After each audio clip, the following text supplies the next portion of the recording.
ഇന്ന് ഉച്ചക്കത്തേക്ക് നമ്മൾ ഉണ്ടാക്കാൻ പോകുന്നത് തക്കാളി ഉള്ളിയും വാട്ടിയതാണ്. വാട്ടിയതെന്ന് വെച്ചാൽ സിമ്പിളായിട്ടുള്ളൊരു കറിയാണ് ഉദ്ദേശിച്ചത്. ഇന്ന് സമയമൊന്നും ഉണ്ടായില്ല കിച്ചണിൽ കയറിയപ്പം. അതിനായിട്ട് ഇൻഡക്ഷൻ കുക്കർ ഓൺ ചെയ്തതിന് ശേഷം അതിലേക്കൊരു ഫ്രൈ പാൻ വെച്ച് കൊടുക്കുക. വെളിച്ചെണ്ണ ഒഴിക്കുന്നു, കടുക് ചേർക്കുന്നു. നന്നായിട്ട് പൊട്ടി വരുമ്പം അതിലേക്ക് നമ്മൾ കുറച്ച് നല്ല ജീരകം കൂടി ആഡ് ചെയ്ത് കൊടുക്കുക ചെയ്യുന്നത്. അത് തക്കാളി കറിക്ക് വേറൊരു ഫ്ലേവറിനെ കൊടുക്കും കേട്ടോ. അതെല്ലാവരും ചെയ്യുന്ന പരിപാടിയാണോന്ന് അറിയില്ല, പക്ഷേ എനിക്ക് വലിയ ഇഷ്ടമാണത്.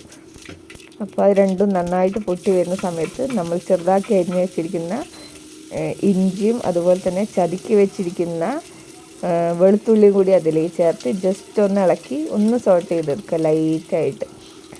അതിനുശേഷം നമ്മൾ അരിഞ്ഞ് വെച്ചിരിക്കുന്ന സവോള ജസ്റ്റ് ഒന്ന് കൈ വെച്ചൊന്ന് പ്രസ് ചെയ്തിട്ടിട്ട് കൊടുക്കുക. അല്ലെങ്കിൽ സവോളേൻ്റെ ഓരോ അല്ലി വിട്ട് കിട്ടില്ല.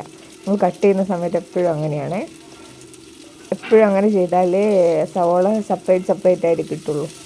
അതേപോലെ തന്നെ ലാസ്റ്റ് കുറച്ച് കറിവേപ്പിലയും 2 പച്ചമുളകും ഞാൻ ചേർത്തിട്ടുണ്ടായിരുന്നു. അത് രണ്ടും കൂടി അതിലേക്ക് ആഡ് ചെയ്ത് നല്ലോണം മിക്സ് ചെയ്ത് ജസ്റ്റ് ഒന്ന് മൂടി വെച്ചൊരു 2 മിനിറ്റ്സ് ഒന്ന് കുക്ക് ചെയ്യാം. സവോള വേഗം വഴലാനായിട്ട് ഞാനിവിടെ ഉപ്പ് ചേർക്കാറുണ്ട്. ഒരു 1/2 ടേബിൾ സ്പൂൺ ഉപ്പ് ചേർത്ത് ജസ്റ്റ് ഒന്ന് മിക്സ് ചെയ്തതിന് ശേഷം ഒന്നും കൂടി ഞാൻ എന്ത് ചെയ്യും, മിക്സ് ചെയ്തിട്ട് അവിടെ മൂടി വയ്ക്കും. അതൊരു 2 മിനിറ്റ്സോ കഴിയുമ്പോൾ വീണ്ടും ഇടയ്ക്കിടയ്ക്ക് ഒന്ന് ഇളക്കി കൊടുക്കുന്നുണ്ട്. അതിനുശേഷം വീണ്ടും ഓപ്പൺ ചെയ്ത് കുറച്ച് സമയം കഴിഞ്ഞിട്ട് ഒരു 5 മിനിറ്റ്സിൻ്റെ അടുത്ത് കുക്ക് ചെയ്യാൻ എടുത്തു ഞാൻ സവാള. അതിനുശേഷം ഞാൻ ടൊമാറ്റോയും അതിനകത്തേക്ക് ആഡ് ചെയ്തിട്ടിരിക്കുന്നുണ്ട്. ഇനി ടൊമാറ്റോ കുക്കായി വരാൻ കുറച്ച് സമയം എടുക്കും.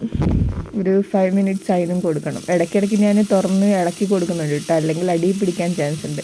ഞാൻ എപ്പോഴും സ്ലോ കുക്കിംഗ് ആണ് ചെയ്യാറുള്ളത്. എപ്പോഴും ഹീറ്റ് വെരി ലെസ്സാക്കിയിട്ട് വയ്ക്കുക.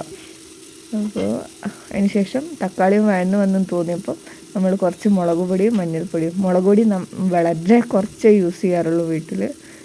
രണ്ടുപേർക്കും മുളക് പൊടി വലിയ താല്പര്യമില്ല. സ്പൈസി ഫുഡ്സ് അങ്ങനെ കഴിക്കാറില്ല നമ്മൾ. അതിന് പകരം ഞാൻ പച്ചമുളകോ അല്ലെങ്കിൽ കുരുമുളകോ ആഡ് ചെയ്യും കേട്ടോ.